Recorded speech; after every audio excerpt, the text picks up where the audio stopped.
Hey guys, welcome back to my channel. For those of you that are new here, my name is Camaro and I am so happy to have you here. Hopefully you like what you see well enough to hit that subscribe button and that notification bell. For those of you that are returning, hey, how's it going? So happy to have you guys back. So in this video, I will be sharing with you all how I created 3 really pretty and super easy and simple fall DIYs using items from Dollar Tree, Dollar General, Michael's, and such. So if you're ready, so am I. Let's get to it. For this first project, I'm going to be using 3 of these oval wooden hanging signs from Dollar Tree, and I'm just going to start by removing the hanging twine off of there. I'm not going to need that anymore. Next, I am taking this like faux leather material. This is from Walmart, actually. I almost said Michael's, but it's from Walmart. And I'm just taking one of the oval signs and I'm just kind of placing it onto the back of the material and using a razor blade to cut along the outer edges of that oval.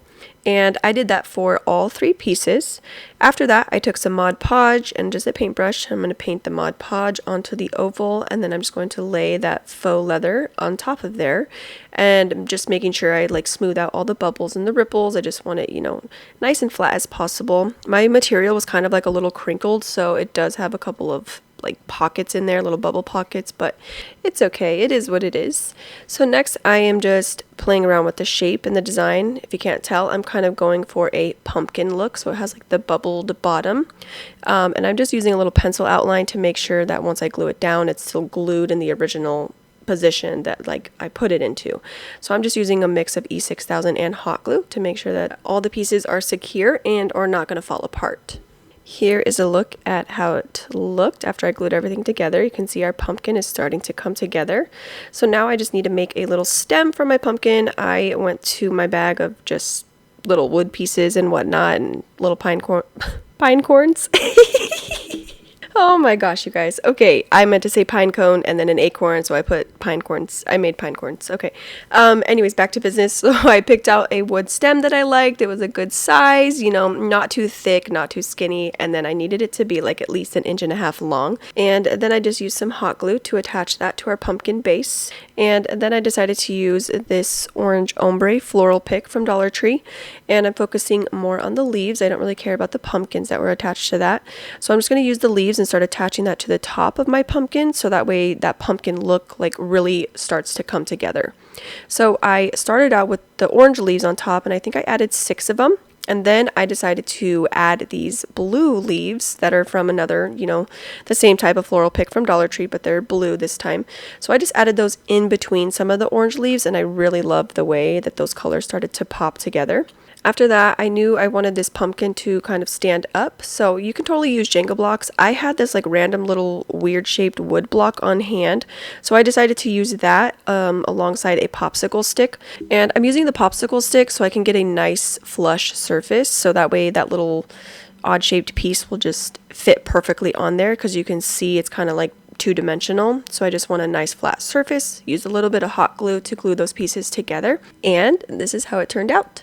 I think it is so adorable. I love it. I love the blue and the orange together.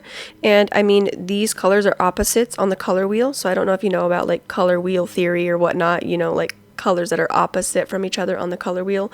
They go really well together and they just like, are eye-catching and stand out. And I really feel like that with this pumpkin, the blue and the orange. It's so pretty. And I love that faux leather. I cannot wait to do some more fall projects with it. It's so pretty and just adds really nice like texture and character to your projects. So let me know what you guys think of this one down below, and let's get to our next project.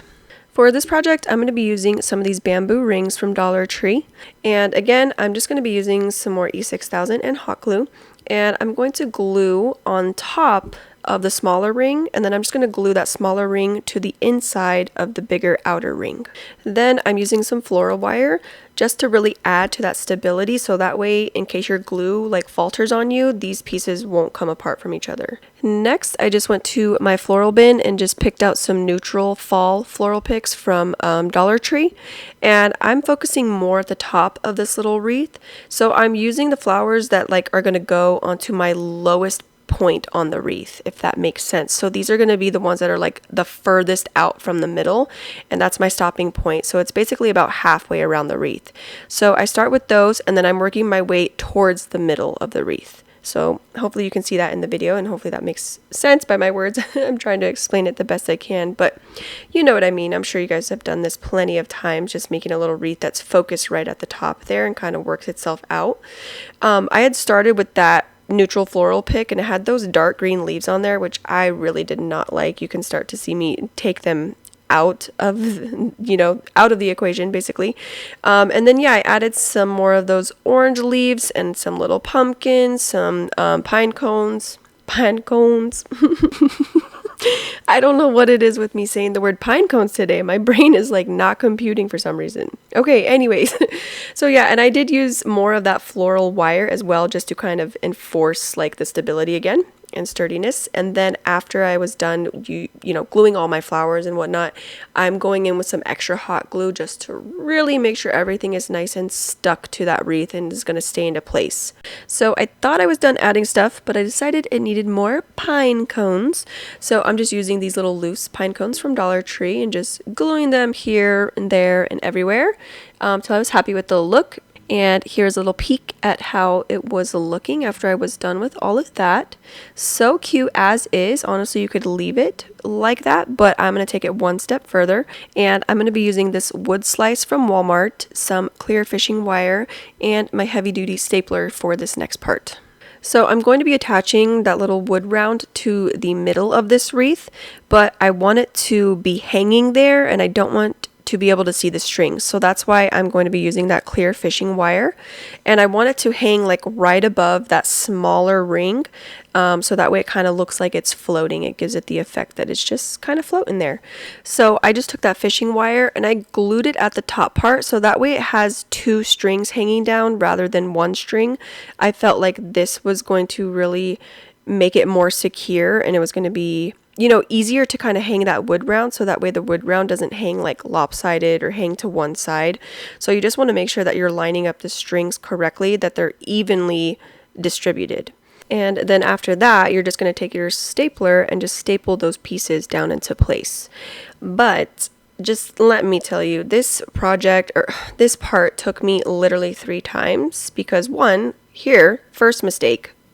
Kerboom. Okay, the wood piece just exploded because I didn't have it on a solid surface. So fun. I love that for me. So here I am taking some super glue and mending that back together and getting ready for round 2.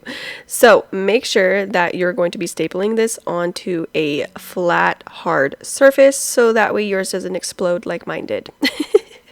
And honestly, after doing that, I was like, Camaro, what were you thinking? Like, you knew that was going to happen. Like, you internally knew, so I don't know why you even tried, but I don't know, I did, and that's just how it turned out. So anyways, after it was super glued, now round 2. Again, lining those strings up and making sure it's evenly hung and that it's going to hang just right above that smaller ring. And then this time I flipped it over so that way I could lay it onto my table and it was easier for me to staple everything into place. So I did one staple and then I kind of flipped it back again so I could look at how it would hang and then adjust my strings from there. And then, just kept kind of doing that process back and forth until it was finished. And here we have it. Now it's, hangs like a little swing inside of there. And once I was done with that unnecessary mess of a process, I took these fall rub-on transfers from Dollar Tree and I picked out some of the ones that I really liked. And these are the ones that I chose. I have the kind of little pumpkin half wreath, and then I really liked how it said Hello Autumn, so I wanted to put the little wreath part on first and then put the words Hello Autumn into the middle of that, and I'm just using my Cricut scraper tool to do so. So just be careful when you're doing this because sometimes the rub-on transfers don't like to stick all the way. If not, just add extra pressure and just keep rubbing until you kind of see it start to move away from the top transfer layer. Once I had those pieces transferred, I just took some Mod Podge and added a nice good layer over that wood slice so that I have a nice clean finished product. After that, I realized I didn't have a way to hang this since like the flowers in the front are kind of like bulky. It would just hang really funny on a door hanger. So I used some twine and I glued that to the back of the wreath in like a little loop so that my door hanger would fit perfectly there. But as I said previously, I messed this thing up a couple of times, and here is the third mistake that I made right about now. Boop, there it goes. I clipped my see-through strings. And didn't even notice until I tried to pick it up here in a second. So yeah, amazing, so fun. Had a blast with this one. I kept running into so many problems, but I persevered and I made it through, and here is the final look for this product. It really is so stinking cute though. I love it. I love all of its characteristics it's got going on. Even though my little wood slice, you can still see the cracks in there. Unfortunately, I did not have another one on hand. I thought I did, but it was painted like a watermelon, so I didn't want to use that one. But yeah, I really love this. I love the dimension of like the rings. You have the smaller ring and then the larger outer ring, and then that floral bunch on top. So beautiful. Alright, on to my last project for this video. I'm going to start by using this little Cornucopia basket. This is from the 99-cent only store, and I did not like the color of this, so I took it to my garage and gave it 2 coats of white spray paint. So now it looks a lot better to me and is ready to be decorated. Next, I took this wooden plank from Dollar Tree. This is going to be my base of where I start gluing like all my pumpkins and such. So I'm just going to attach this using some E6000 and hot glue. I'm not going to attach it all the way under the cornucopia. I'm going to leave like some of the plank like hanging out in front of that, so that way I can start decorating in the basket and it's going to flow down onto that plank. And here's what I had after I glued both of those pieces together, and it is ready to get to work. So I just brought out like a bunch of my pumpkins that I had on hand. Some are from Dollar Tree, Michael's, Hobby Lobby. It's just in a range of stores and such. And they are a range of colors, textures, and kind of materials as well. So I really liked that. I was going for more of a mix of the colors and textures and such like that. So basically, there's really no rhyme or reason to this. You're just going to start gluing, you know, whatever you see fit and whatever is aesthetically pleasing to you. So I did start with a bigger pumpkin in the middle though, so that way I can have the smaller pumpkins and smaller pine cones and gourds and such kind of cascading out of that basket. So I would recommend starting with like your bigger pumpkin inside of the basket, and then that way you can work around it and add your smaller ones outside.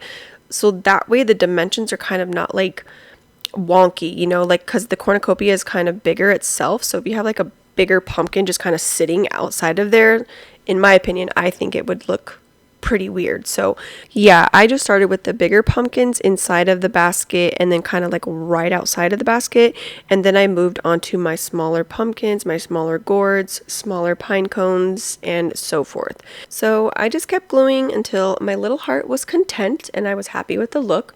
And also, I forgot to film myself adding those orange leaves, but I really needed those leaves to kind of bring everything together. And then they also covered up the plank on the bottom, that like the areas that I could still see the plank. I did not want to see the plank anymore, so the leaves were the perfect choice.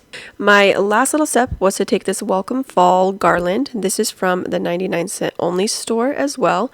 And I just cut off the loop that was at the top of that garland. I was more focused on the leaf and just like a couple of the beads. I didn't want it to be too long, you know, or too short. So I thought just leaving maybe like 5 beads and then gluing it right at the top of the cornucopia would be perfect. I also didn't want that leaf to kind of be swaying everywhere and stuff, so I wanted it to just be stationed. So I just added a little bit of hot glue, and that was it for this project. Here is how it turned out. Look how beautiful. Oh my gosh. I really love this one. But when I say like this one was, you know, trust the process type of situation, like I mean it. Like I was kind of worried in the beginning because it was just not, the vision was not coming to life. But I was like, you know what? Just keep gluing, you'll be fine. Like, just keep going, and I swear it'll turn out great. But it was definitely one of those trust the process situations. So let me know what you think of it down below in my comment section. And before I go, I just wanted to show you all 3 of the projects that I made in this video together, just so you can get one more look at them and see how beautiful they are. I just really love these. I love the way that they turned out. My visions definitely came to life, and I am so happy about that. I mean, there were definitely some scary moments in between, but it's okay. What's crafting without a couple of scares? Am I right? No, but seriously, I really do love these, and hopefully you guys will love them just as much, and hopefully recreate your own. Would you guys use the same colors, kind of like the orange and the blue like color scheme, or what colors would you choose? You know, what things would you tweak to kind of make it your own? I am curious to hear all about it down below in my comment section. Thank you guys so much for being here, for watching, and having a little fun with me. I really, really appreciate it more than you know. And I'm just so thankful for all of you that have returned and continue to support me. And for those that are new, hopefully you guys like my stuff enough to subscribe and hit that notification bell and stick around for future videos. All right, guys, I will see you next time. Bye.